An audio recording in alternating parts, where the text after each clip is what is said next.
Hi again, I'm Allison with Elementool. And I'm Bob with Elementool. And today we're back at the software company Intech, who from episode 1 you saw had hired us to help them with problems due to unhappy clients. And that's what happens when you're late on projects and you exceed budgets. For us, this stage is always most difficult because no one likes to hear that they're part of the problem. Ain't that the truth? So we're going to be assured that there are going to be some fireworks in this episode. Oh yeah, but that's what we're here to work through. We should probably recap with them the problems that we found in episode 1. Let's do that. The first one is scope creep. That should be said with a scary voice because it's very scary. Very scary. It's actually been voted the #1 reason why projects are late. That's because scope creeping goes under the radar unnoticed. It's what happens when someone makes changes to a project or adds new features without updating the plan or considering the resource limitations. And we also have a situation here because the manager isn't hands-on enough because he thinks he'd be looked at as micromanaging. And on top of that, a rampant lack of communication with the client. So we've got our work cut out for us. Oh boy, do we. But that's what we specialize in. That's right. For at Elementool, we're all about helping companies achieve their maximum efficiency by providing a full set of tools that they could utilize at each stage of any project. Ready? As I'll ever be. So the most important distinction I can make is there's a difference between constantly looking over your employees' shoulders and providing them with a structure so they can work efficiently. Okay, so what's the structure? Well, first you want to be clear that any changes to be made goes through a change control process, which is suggested to you before anyone else. Then you have to send it to the client for approval, and then you update the project plan accordingly.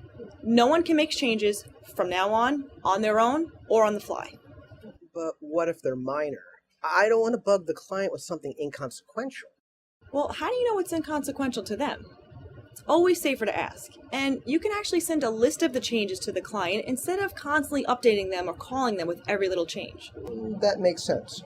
And secondly, but just as important, each employee that's working on the task must have a quick and efficient way of seeing what the changes are. You do that by updating the requirements management and the issue tracking system with the change detail. And here, you can also use the scheduling system in case it affects the project schedule. Oh, I like that too. And then you should also lay out a clear hierarchy of priorities. If it's obvious, so what?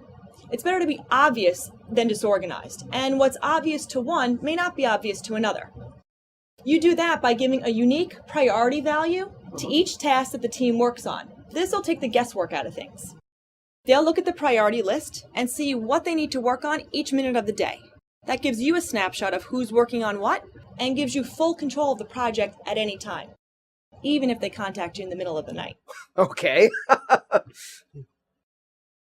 I agree with Allison's remedies.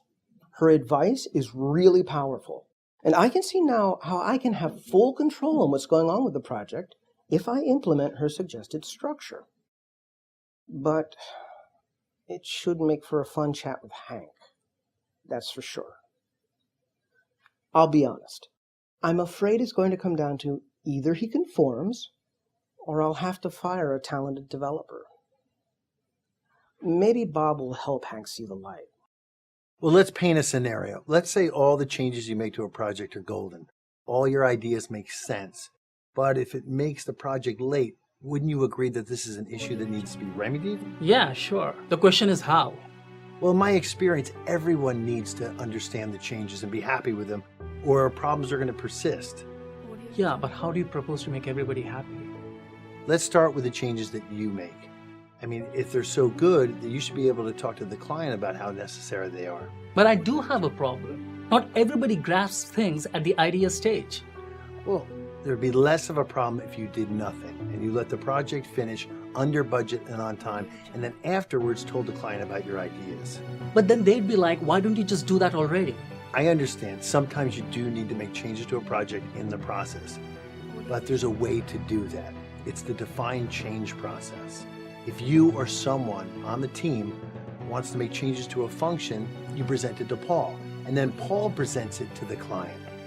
And if the client agrees, then and only then does everybody work on the change of the feature with the new plan.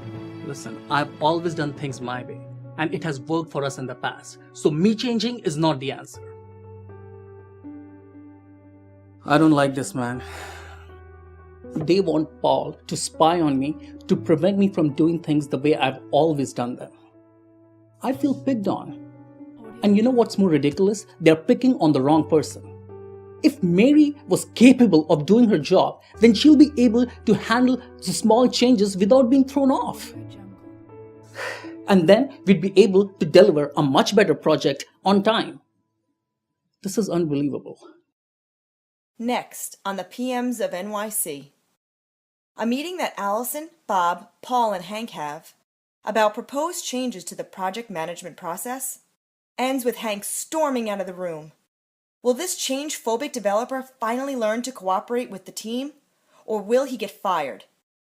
Will fellow developer Mary learn to be a better communicator? Stay tuned for the next episode of the PMs of NYC to find out.